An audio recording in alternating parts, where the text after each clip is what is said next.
আসসালামু আলাইকুম, সবাই কেমন আছেন?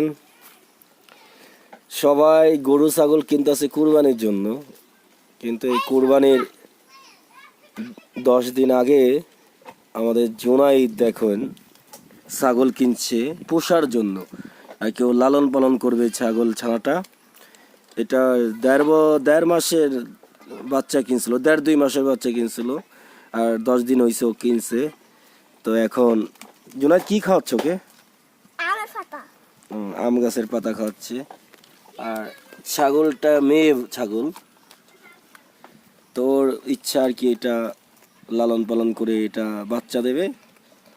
2টা বাচ্চা দেয় ছাগল সাধারণত, ওগুলি আবার বড় করবে, এই আর কি।